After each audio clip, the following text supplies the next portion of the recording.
What's going on, everyone? Jeremy here from the Quartering, and I hope you're having a wonderful Wednesday. I'm having a wonderful Wednesday because the spiked jack-o'-lantern launch over at Coffee Brand Coffee is going awesome. A bunch of people are picking it up. It ships next week. I think you're absolutely going to love it. It's the perfect answer to lame pumpkin spice. It's just fall as heck. I'll leave a link in the description below. But, oh man, I have so much going on with it too. So much more coming this year, but I have to wait. Anyway, Joe Rogan is being canceled again. Apparently, we have yet another feckless attempt to cancel / boycott Spotify. And this time, it's for daring to have a conversation with known evil man Aaron Rodgers. Apparently, I guess. Occupy Democrats want Joe Rogan canceled from Spotify. Joe Rogan is once again facing calls for Spotify to cancel his show, only this time it's for having the audacity to tell people to vote Republican. Rogan was speaking to Green Bay Packers quarterback Aaron Rodgers on a recent episode of his massively successful podcast, The Joe Rogan Experience. The two talked the coof in the ensuing response. During that discussion, Rogan mentioned his intention to vote for Republicans due to errors made by Democrats. He then encouraged his listeners to do the same. Quote, "I hope there's lessons learned in this because it's a new thing," Rogan said to Rodgers. "We've never had this before. No one alive today has ever experienced this kind of thing. And I'm hoping that now that it's over, people are going to recognize that there were some serious errors made." Of course, that was met with cool heads and rational thinking. Kidding. As is their typical way of doing business, Occupy Democrats immediately called for Spotify to drop Rogan's show because of his, quote, dangerous rhetoric. Quote, "Breaking, influential podcaster Joe Rogan ignorantly urges Americans to vote Republican as a form of supposed payback for businesses closing down due to lockdowns. Dangerous rhetoric as the GOP embraces full fascism. Retweet to demand that Spotify drops Joe Rogan." Let's see if this picked up any steam. 600 likes. 600 likes. Let's just take a look at some of their... I should finish their second comment. "If you support a boycott of Spotify until they drop Joe Rogan's podcast after he just ignorantly urged Americans to vote Republican as payback for businesses closing down, please retweet and follow us." Nothing like begging for followers. That's totally not the same thing as me reminding people to try spiked jack-o'-lantern over at coffeebrandcoffee.com. If that's not your thing, I've got double caffeinated. I've got a dark roast, light roast, decaf.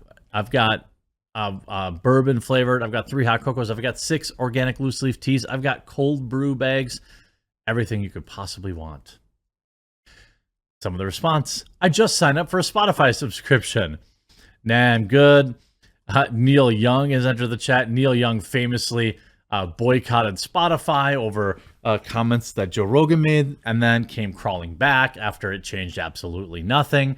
"No, Lamau, the last 24 hours, only 200 retweets. Just subscribe to Spotify." Absolutely not.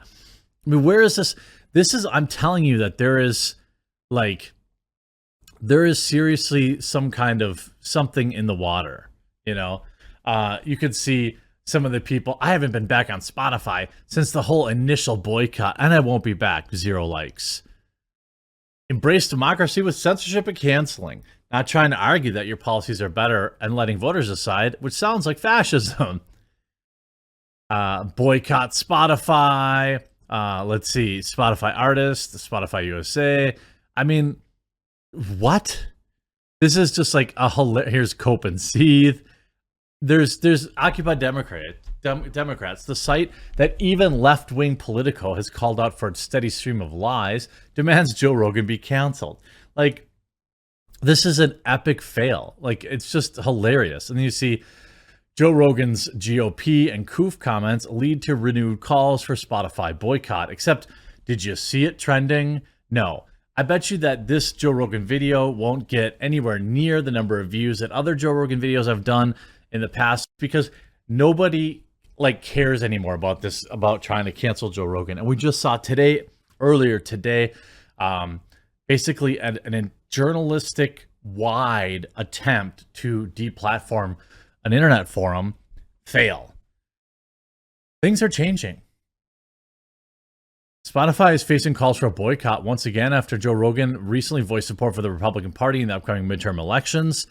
Occupy Democrats, a liberal political organization, and the media outlet urged people to boycott them. Rogan's remarks resulted in an immediate and widespread reaction. Conservatives praised the endorsement on social media, while other people called his statements irresponsible in light of mandatory shutdowns for safety precautions. Was it for safety precautions? Was crushing mom and pop shops? If you believe that it was for safety precautions, let me ask you this. What made Walmart safer than local mom and pop convenience stores and hardware stores? Why was Walmart allowed to stay open, but local small business was not? Why did I have to buy my fruit from Walmart and not go to a local restaurant for takeout? Why did the wealth of Amazon and Walmart skyrocket during the lockdowns while most other while other businesses suffered layoffs, and our government had to print millions of dollars in relief funds, which was also gobbled up mostly by huge corporations? You mean to tell me that a local mom and pop shop couldn't have enforced social distancing as good as Walmart? Have you gone into Walmart?